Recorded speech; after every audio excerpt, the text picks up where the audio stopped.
मांग की लोच को निम्न प्रकार से स्पष्ट किया जा सकता है।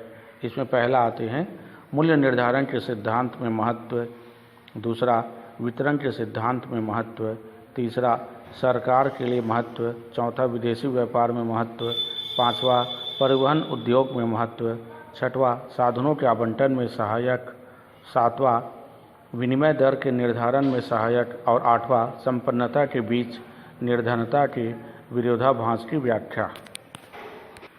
इसके बाद आते हैं इसी को विस्तार से। पहला पॉइंट की ओर आते हैं मूल्य निर्धारण के सिद्धांत में महत्व। इसके मांग की लोच के महत्व को निम्न बिंदुओं के द्वारा स्पष्ट किया जा सकता है। इसमें पहला पॉइंट है साम्य की दशाओं में मूल्य निर्धारण। साम्य की दशा के अंतर्गत मूल्य निर्धारण की प्रक्रिया में मांग की लोच की धारणा सहायक सिद्ध होती है। कोई भी फर्म साम्य की स्थिति में उस समय होती है जब फर्म की सीमांत आय एवं सीमांत लागत बराबर हो। सीमांत आय मांग की लोच पर निर्भर करती है। प्रत्येक उत्पादक अपनी वस्तु का मूल्य निर्धारित करते समय उसकी मांग की लोच को ध्यान में रखता है। यदि उस वस्तु की मांग की लोच अधिक है तो वह उस वस्तु का मूल्य कम रखेगा, और यदि मांग की लोच कम है तो वह उस अपनी वस्तु का मूल्य ऊंचा रख सकता है। इसी में आते हैं दूसरा पॉइंट एकाधिकार की दशाओं में मूल्य निर्धारण। एकाधिकारी को भी अपनी वस्तुओं का मूल्य निर्धारित करते समय उनकी मांग की लोच में ध्यान में रखना पड़ता है, क्योंकि एकाधिकारी केवल वस्तु की पूर्ति पर नियंत्रण रख सकता है, मांग पर नहीं। इसलिए यदि किसी वस्तु की मांग अत्यधिक लोचदार है तो उसे ऐसी वस्तुओं का मूल्य कम रखना पड़ेगा, और यदि किसी वस्तु की मांग कम लोचदार है अर्थात बेलोचदार है तो वह उस वस्तु का मूल्य ऊंचा रखेगा, तभी वह अधिकतम लाभ को प्राप्त कर सकता है। इसके बाद आते हैं तीसरा पॉइंट एकाधिकारी मूल्य विभेद की दशा में मूल्य निर्धारण। मूल्य विभेद का अर्थ आइए अपन सबसे पहले यह समझ लेते हैं कि मूल्य विभेद होता क्या है। इसका तात्पर्य यह है कि एक ही वस्तु को विभिन्न बाज़ारों में अलग अलग मूल्यों पर बेचा जाना। जिस बाज़ार में वस्तु की मांग बेलोचदार है उसमें उत्पादक अपनी वस्तु को ऊंचे मूल्य पर बेच सकता है, लेकिन जिस बाज़ार में वस्तु की मांग अत्यधिक लोचदार है वहाँ उसे अपनी वस्तु का मूल्य कम रखना पड़ता है ताकि वह अधिकतम माल बेचकर अधिकतम लाभ कमा सके। इसके बाद आते हैं चौथा पॉइंट की ओर संयुक्त पूर्ति की दशा में मूल्य निर्धारण। कभी कभी कुछ वस्तुएं ऐसी होती है जिनकी पूर्ति संयुक्त रूप से की जाती है, गेहूं व भूसा, चीनी व शीरा आदि। ऐसी दशाओं में इन वस्तुओं की अलग अलग लागत ज्ञात कर पाना कठिन होता है, अतः इनका मूल्य इनकी मांग की लोच के आधार पर निर्धारित किया जाता है। जिस वस्तु की मांग बेलोचदार होती है उसका मूल्य ऊंचा निर्धारित किया जाता है, और जिस वस्तु की मांग अधिक लोचदार होती है उसका मूल्य तुलनात्मक रूप से कम रखा जाता है। पहला पॉइंट के अंतर्गत साम्य की दशाओं में मूल्य निर्धारण, एकाधिकार की दशाओं में मूल्य निर्धारण, एकाधिकारी मूल्य विभेद की दशा में और संयुक्त पूर्ति की दशा में मूल्य निर्धारण। इसके बाद आते हैं दूसरा पॉइंट की ओर वितरण के सिद्धांत में महत्व। उत्पादन के विभिन्न साधनों के मूल्य निर्धारण में भी मांग की लोच का विशेष महत्व पाया जाता है। उत्पादक उन साधनों को अधिक पारिश्रमिक देने को तैयार होता है जिनकी मांग बेलोचदार हुआ करती है। इसके ठीक विपरीत जिन साधनों की मांग अधिक लोचदार होती है उन्हें कम पारिश्रमिक दिया जाता है। इस प्रकार से जिन श्रमिकों की मांग बेलोचदार होती है वे ऊंची मजदूरी पाने में सफल हो जाते हैं। इसके बाद आते हैं तीसरा सरकार के महत्व। सरकार के दृष्टिकोण से भी मांग की लोच की धारणा अत्यधिक महत्वपूर्ण माना जाता है। सरकार के लिए अवधारणा का महत्व निम्न प्रकार से स्पष्ट किया जा सकता है।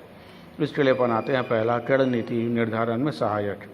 मांग की लोच की धारणा सरकार की कर नीति के निर्धारण में सहायक होती है।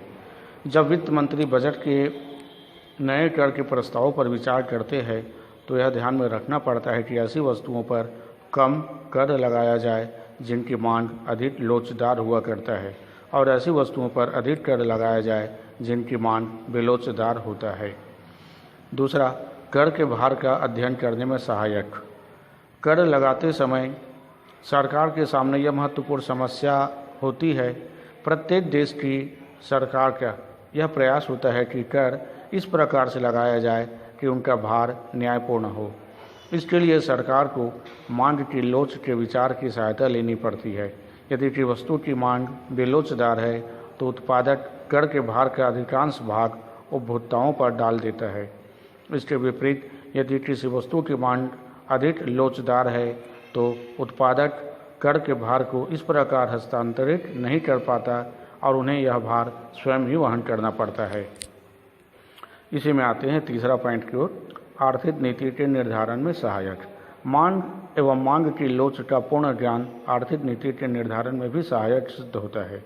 व्यापारिक उच्चावचनों पर नियंत्रण करने के लिए, मुद्रा प्रसार एवं मुद्रा संकुचन के दुष्प्रभावों को नियंत्रित करने के लिए तथा आर्थिक गतिविधियों में वांछित परिवर्तन लाने के लिए यह आवश्यक है कि सरकार को इस संबंध में पूर्ण एवं विस्तृत जानकारी प्राप्त हो। इसके बाद आते हैं चौथा, सार्वजनिक सेवाओं को निर्धारित करने में सहायक।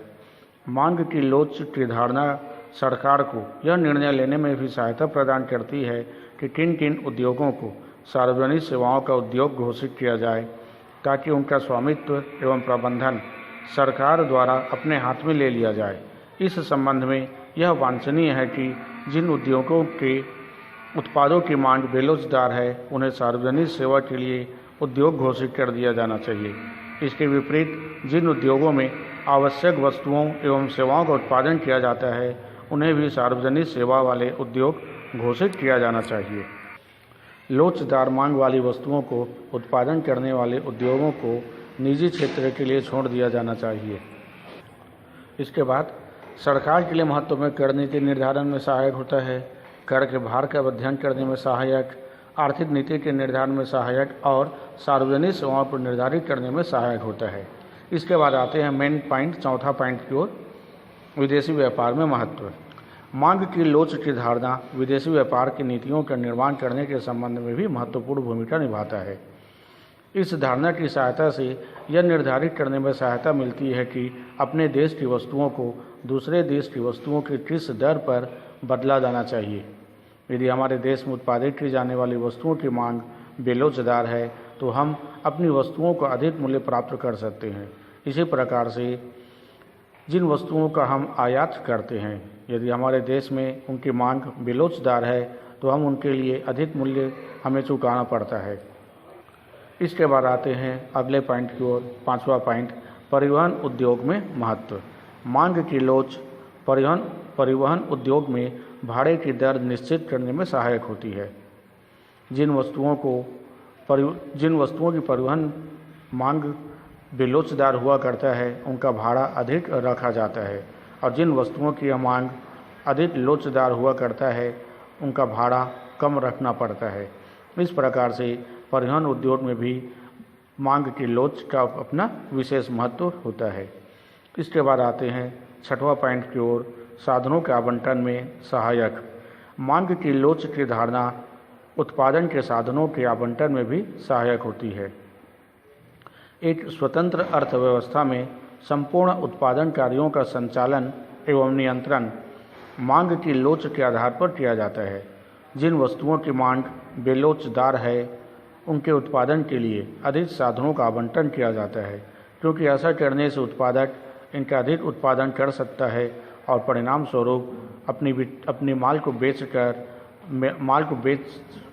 बिक्री कर बढ़ाकर और अधिक लाभ कमा सकता है। इसके बाद आते हैं सातवां पॉइंट की ओर, विदेशी दर के निर्धारण में सहायक। सातवां पॉइंट है विनिमय दर के निर्धारण में सहायक।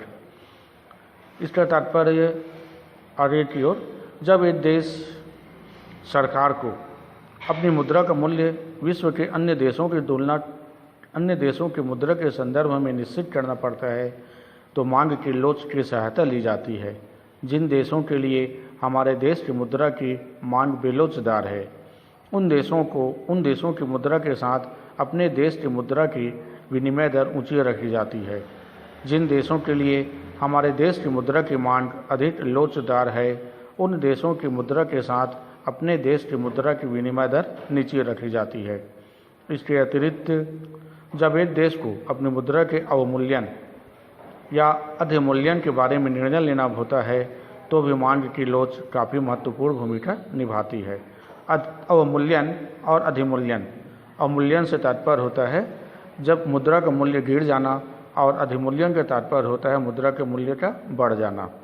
इसके बाद आते हैं लास्ट पॉइंट की ओर, संपन्नता के बीच निर्धनता की विरोधाभास की व्याख्या। मांग की लोच की धारणा हमें यह समझाने का प्रयास करती है कि संपन्नता के बीच निर्धनता कैसे बनी रहती है। यदि किसी वस्तु की मांग बेलोचदार है तो उसके अधिक उत्पादन होने पर उसके मूल्य में कमी हो जाती है।